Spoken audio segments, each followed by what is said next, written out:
Hi friends, ఒక 2 days back నేను మా అమ్మ వాళ్ళ ఇంటికి వెళ్ళానండి. అక్కడికి ఈ చేపలు అమ్మే ఆవిడ వచ్చారు. ఇవైతే వీటి పేరు జిలేబీలండి. మా మమ్మీ చూసి ఒక 4 కేజీస్ అలా తీసుకున్నారు వీటిని.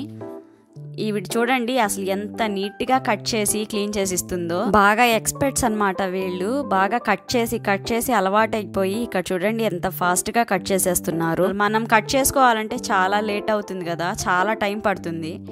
వీళ్ళు చాలా స్పీడ్గా ఒక 10 మినిట్స్లో అలా కట్ చేసి ఇచ్చేస్తారనమాట. అంత ఫాస్ట్గా చేసేస్తారు వీళ్ళు. ఇక్కడ చూడండి ఎలా ఒలుస్తుందో, అసలు కత్తిపీటకే పెట్టి ఇలా స్కిన్ అంతా ఇలా లాగేస్తుంది. బాగా ప్రాక్టీస్ అనమాట.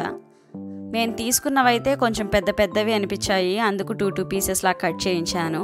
ఈ ముక్కలకి మసాలా బాగా పట్టాలని చూడండి ఆవిడ ఎలా కట్ చేస్తున్నారో, ఇలా ఘాటులాగా కూడా. ఇలా కట్ చేయడమే కాకుండా మాకైతే ఇలా నీట్గా ఉప్పు వేసి నీట్గా కడిగిచ్చేశారు.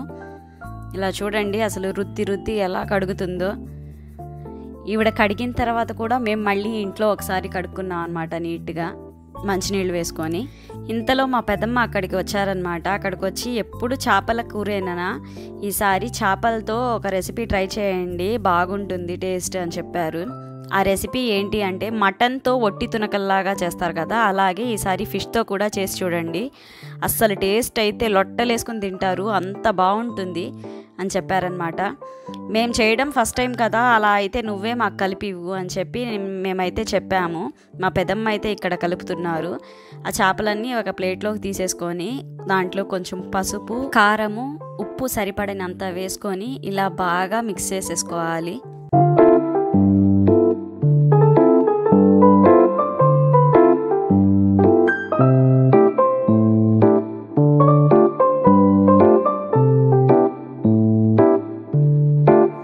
ఇలా అన్నిటినీ బాగా కలుపుకున్న తర్వాత ఇలా దబ్బడం సహాయంతో వీటన్నిటినీ ఒక దండలాగా ఇలా చేసుకోవాలి.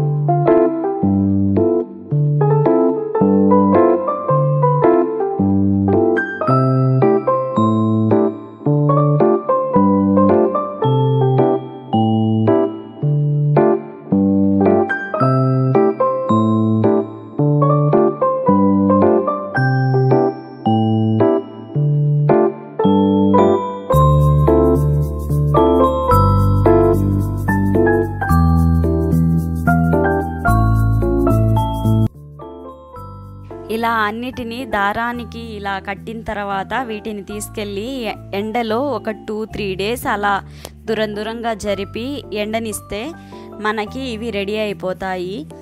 ఇవి ఒక 3 మంత్స్ అలా స్టోర్ ఉంటాయి. అవి 2 మంత్స్ 3 మంత్స్ ఉంటాయని చెప్పుకోవడమే కానీ ఇవి 10 డేస్లో అయిపిచ్చేస్తారు. నాన్ వెజ్ రెసిపీస్ అంటే ఇళ్లల్లో ఇవి ఫ్రై చేసుకొని ఎప్పుడు కావాలంటే అప్పుడు తినేయచ్చు అనమాట. మామూలుగా ఎండు చేపలు అలా తీసుకుని ఫ్రై చేస్తాం కదా, ఇవి కూడా సేమ్ అంతేను. కాకపోతే ఇవి మనం ఇంట్లో చేసుకున్నట్టు ఫ్రెష్గా. వీటితో కర్రీస్ కూడా చేస్తారు, చాలా బాగుంటాయి. మామూలుగా ఎండు చేపలు వేసి పులుసులాగా పెడతాం కదా మనము, అలాగే ఆ ఎండు చేపల ప్లేస్లో ఈ చేపలు కూడా వేసి పులుసు పెట్టుకుంటే చాలా టేస్టీగా ఉంటాయి. నెక్స్ట్ టైము నేను చేసేటప్పుడు ఆ రెసిపీ కూడా మీతో షేర్ చేసుకుంటాను. ప్రస్తుతానికైతే నేను ఇక్కడ పప్పు చేశాను ఇంట్లో. వాటిలోకి నంచుకోవడానికైతే నేను ఇక్కడ వీటిని ఫ్రై చేసుకుంటున్నాను. ఇవి చాలా టేస్టీగా ఉంటాయి, ఈ ఉప్పు చేపల్లాగే ఉంటాయి మనం తినేటప్పుడు. వీటిని ఏదైనా పులుసులోకి అలా వేసుకుంటే కూడా చాలా టేస్టీగా ఉంటాయి. ఇలా మీరు ఎప్పుడైనా ట్రై చేస్తున్నారా? అసలు ఇలా చేస్తారు అన్న విషయాన్ని మీకు ఏమైనా తెలుసా అనేది కూడా నాకు కామెంట్ చేయండి. ఇలా ఎవరైనా ట్రై చేసుంటే టేస్ట్ ఎలా అనిపించింది అది కూడా కామెంట్ చేయండి. ఎప్పుడూ ఒకేలాగా కాకుండా చేపల పులుసు లేదంటే చేపల ఇగురు అలా కాకుండా ఒకసారి ఈ మెథడ్లో కూడా ట్రై చేసి చూడండి. అసలు ఒకసారి చేస్తే నెక్స్ట్ టైం కూడా ఇదే కావాలి అంటారు, అంత బాగుంటాయి అన్నమాట. నా వీడియోకి ఒక లైక్ చేసి నా ఛానల్ని సబ్స్క్రైబ్ చేసుకోండి. Thanks for watching.